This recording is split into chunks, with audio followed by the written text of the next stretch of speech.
On May 2, 2011, two helicopters that didn't officially exist penetrated Pakistani airspace carrying the most elite warriors in the world. Their mission killed the man responsible for 9/11. When one of those helicopters crashed, the world discovered that America had been secretly developing stealth aircraft that could become invisible to enemy radar. Today, you're going to learn the classified technology and impossible decisions that made Operation Neptune Spear the most important military mission of the 21st century. Killing Osama bin Laden required solving an impossible problem. The world's most wanted terrorist was hiding in a fortified compound in Abbottabad, Pakistan, 35 miles from the Pakistani capital, less than a mile from their military academy. The compound sat behind 18-foot walls topped with barbed wire, in the middle of a military town crawling with Pakistani forces. Any conventional military assault would trigger an international incident and give bin Laden time to escape. Pakistan operated Chinese-built F-7 fighters, American F-16s, and surface-to-air missile systems. Their radar coverage overlapped throughout the region. A standard military helicopter approaching Abbottabad would be detected, intercepted, and shot down long before reaching the target. But the CIA had spent 5 years tracking bin Laden's courier to this exact location. Intelligence indicated the courier lived in the compound with his family, along with another family that never left the upper floors. That mystery family had to be bin Laden. President Obama faced 3 options: level the compound with a drone strike and never know if bin Laden was actually there, launch a conventional raid and risk war with Pakistan, or attempt something that had never been tried before, a covert helicopter assault using technology that didn't officially exist. Deep in the Nevada desert, at the military's most classified test site, engineers had been secretly developing stealth helicopters since the Cold War. Standard military helicopters are radar beacons. Their rotor blades, metal surfaces, and angular shapes reflect radio waves like mirrors. On enemy radar screens, an approaching Black Hawk appears as a massive, unmistakable target. But what if you could make a helicopter nearly invisible to radar? What if you could reduce its noise signature to barely audible levels?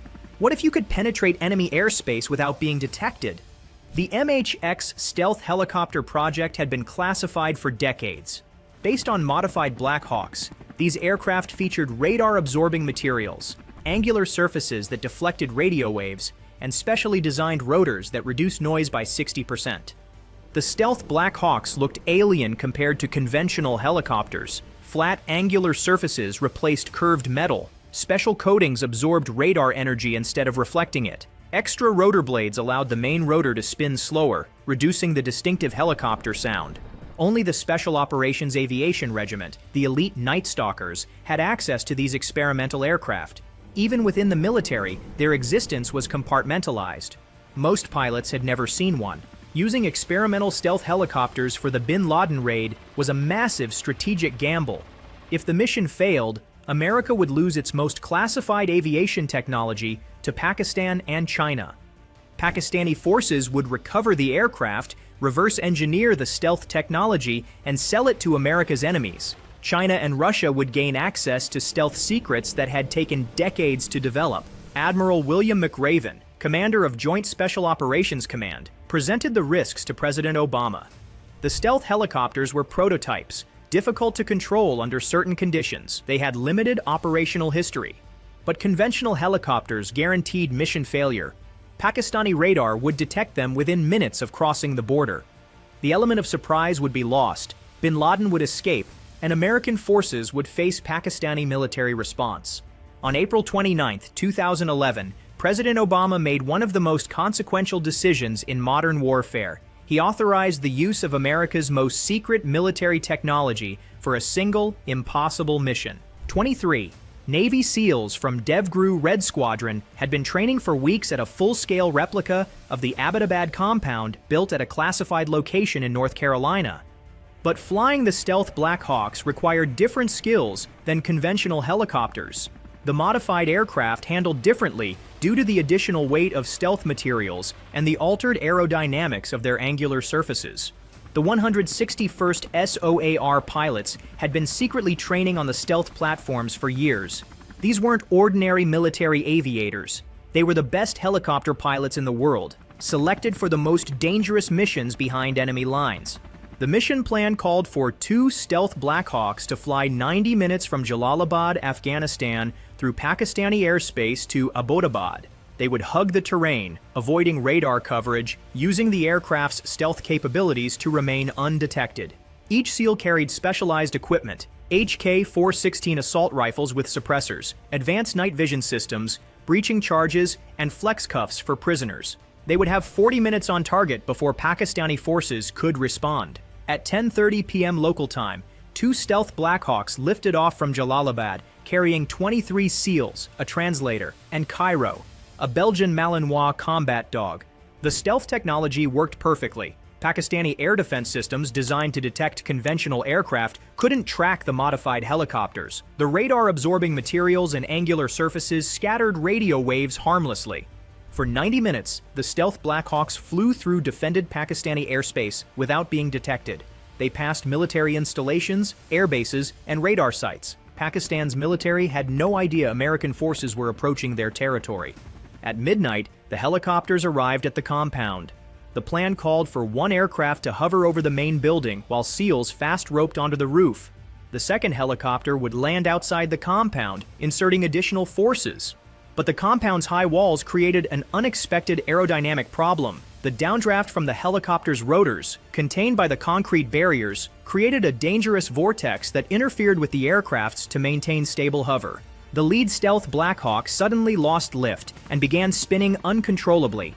The pilot, one of the most experienced in the Night Stalkers, fought to prevent a catastrophic crash. The helicopter had entered what pilots call vortex ring state, a condition where the aircraft's own downdraft interferes with rotor efficiency. In the confined space of the compound, the phenomenon was amplified by the walls. The pilot executed a controlled crash landing, bringing the aircraft down hard, but keeping it upright. The stealth Black Hawk's tail section broke off, but all SEALs aboard survived without major injuries. 20 years of training kicked in instantly. The SEALs adapted to the new situation, modified their assault plan, and continued the mission. The crashed helicopter became part of the battlefield, not a mission-ending disaster.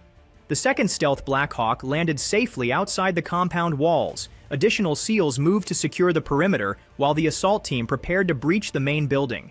Moving with lethal precision, the SEALs cleared the compound building by building. They encountered armed resistance from bin Laden's couriers, eliminating threats while protecting women and children. Each SEAL team communicated through encrypted radios, coordinating their movements through the multi-story compound. Their night vision systems turned the darkened buildings into clearly visible tactical environments. The first floor was secured within minutes. The SEALs moved systematically up the stairs, encountering bin Laden's son Khalid on the second floor. Armed and defending his father, he was eliminated immediately. On the third floor, the SEALs found their primary target. After 10 years of hunting, thousands of lives lost, and billions of dollars spent, they had finally cornered the architect of 9/11. Osama bin Laden was killed instantly by multiple gunshots. The SEALs immediately began photographing the body and collecting DNA samples for positive identification. Before leaving, the SEALs attempted to destroy the crashed stealth helicopter to protect its classified technology. They placed explosive charges throughout the aircraft and detonated them. But the tail section survived the explosion, falling outside the compound walls. For the first time in decades, America's most secret aviation technology was exposed to public view. Aviation experts immediately recognized that this wasn't a standard Black Hawk. The angular tail surfaces, modified rotor hub, and special coatings were clearly designed for stealth operations. Within hours, photographs of the wreckage were circulating globally. The world learned that America possessed stealth helicopter technology that had never been publicly acknowledged. Pakistani authorities recovered the tail section, but the most sensitive technology had been destroyed. China and other nations requested access to examine the wreckage, but Pakistan ultimately returned it to the United States. Operation Neptune Spear achieved every strategic objective. Bin Laden was dead, intelligence materials were recovered, and no American lives were lost. The SEALs recovered computers, hard drives, documents, and DVDs containing years of al-Qaeda communications and operational plans. This intelligence led to hundreds of follow-up operations against terrorist networks. More importantly, the demonstration of American technological capabilities sent a message to enemies worldwide. If stealth helicopters could penetrate Pakistani airspace undetected, nowhere was truly safe from American Special Operations Forces. The mission proved that America's military technology remained decades ahead of potential adversaries. The stealth capabilities demonstrated in Pakistan showed that American forces could strike anywhere, at any time, without detection. Al-Qaeda never recovered from the loss of its founder and leader. The organization fragmented into smaller, less capable groups. The psychological impact of bin Laden's death demoralized terrorist organizations worldwide. 13 years later, the stealth Black Hawks remain classified. No additional images have been released. The technology demonstrated in Pakistan has likely advanced far beyond what the public saw in 2011. Intelligence sources suggest that improved versions of the stealth Black Hawks have been used in operations in Syria, Iraq, and other classified locations. The technology that killed bin Laden continues to evolve. The success of Operation Neptune Spear validated decades of investment in stealth technology and special operations capabilities. It proved that the most advanced military technology, combined with elite warriors, could achieve impossible missions. Today, a new generation of SEALs trains with even more advanced technology. The lessons learned from the bin Laden raid have been incorporated into tactics, equipment, and mission planning for future operations. How did Navy SEALs kill Osama bin Laden? Through a combination of classified technology, elite warriors, and strategic decision-making that took decades to develop. Stealth helicopters that could penetrate enemy airspace undetected, special operators trained to execute impossible missions, intelligence capabilities that could track terrorists anywhere in the world. The technology that made Operation Neptune Spear possible represents the pinnacle of American military innovation. It showed the world that those responsible for 9/11 could run, but they couldn't hide forever. On May 2, 2011, America's most secret military technology and most elite warriors achieved what many thought was impossible. They delivered justice for 9/11 and proved that American military superiority remains unchallenged. That's not just mission success, that's technological dominance.